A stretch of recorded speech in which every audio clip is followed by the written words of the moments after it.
Arsenal have just beaten Leicester 1-0, but turned out to be a very easy game from the first, I don't know, half an hour. Ended up being a quite nervous game for the last 20 minutes. But yeah,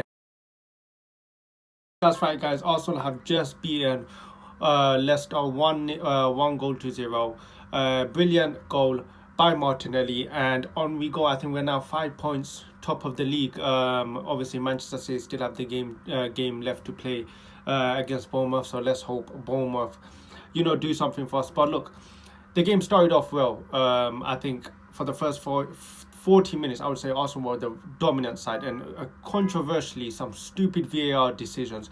Okay, we'll talk about the VAR decision. Everyone's going to be talking about the first one. Yes, it was quite soft. I don't know why Ben White's holding the keeper Danny Ward's hand. I don't know why he's doing that. He's such a dumb thing.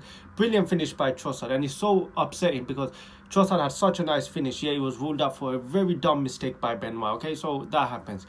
But the other thing was, after that, there was a moment where Saka was tackled in the box. Now, if you're giving a foul for that little grab on Danny Ward, why are you not giving a penalty for Bukayo Saka's, where he's literally being rugby tackled into the box? They didn't even look at it, they didn't even go to VAR, they just completely ignored it. So it's so inconsistent. How can you say one thing which is so soft is a foul, yet when it happens 20 minutes later, you guys don't even look at it? That is a problem with VAR and these referees. They're so inconsistent, and these referees can make mistakes upon mistakes, and they'll never be held accountable. This referee who made a mistake, he's now going to go next week, manage another Premier League game. No accountability, nothing. They can make all the mistakes they want, and if you call them out, if you're a manager and you call them out, you get fined. If you're a player, you say anything, you get fined. Honestly, they're so protected, these referees. They are the only people in a job in the world that can make mistakes upon mistakes and never be held accountable. And if they do get called out by anyone, the FA just fines them.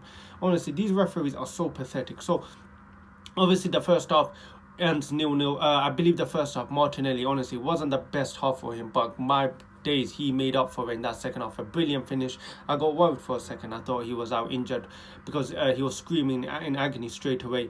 Another thing we saw today was Trossard playing striker today. Obviously, Eddie Nketiah normally plays, and I think today he had a bit of a knock, so Trossard played.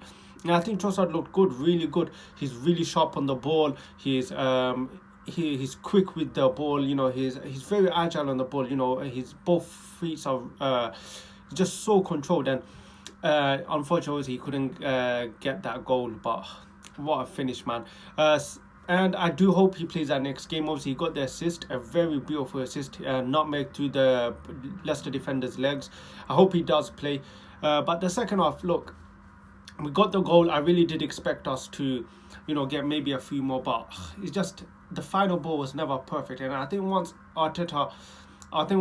Leicester brought on their players, the likes of Jamie Vardy and Tielemans, Leicester looked a bit more threatening. I don't know why Arteta in that moment didn't bring on the likes of Thomas Partey on. I'm confused why he brought Eddie Nketiah on, because when Eddie Nketiah did come on, he didn't change the game, he didn't do anything. So for me, I'm always surprised, why is Trossard the first one to always come off? Like, why is he always the first one to come off? I think he should have played the whole 90. I think he deserved to play the whole 90, and I think he deserves to start against Crystal Palace or Fulham. I think he deserves to start against Fulham next week, but I don't know. I don't think we will. I think Eddie Nketiah will come back into the team, which is quite unfair on Trossard. Other key performance, I think Gabriel at the back is playing solid. So many good games recently, and he's just going under the radar. No one talks about it. Even I forget to talk about it, but I think today he deserves the credit. A monster performance at the back. Jorginho, what a signing he's turning out to be. So composed, so good on the ball. That 1-3 ball he gave to Saka, which I believe Saka should have scored. I mean, not many of our players in our team would even spot that pass. So he's looking really good, and his experience is really showing. So I'm happy for him. Other than that, there's nothing much to talk about. I think it was a pretty one-sided game for the first 60 minutes, I would say. Obviously, when Leicester brought on, the players became a bit more threatening. But overall, look, we got the win. Let's just hope Bournemouth do something for us now. But yeah, that's the end of today's video. If you enjoyed it, hit that like button, subscribe if you're new, and I'll catch you guys.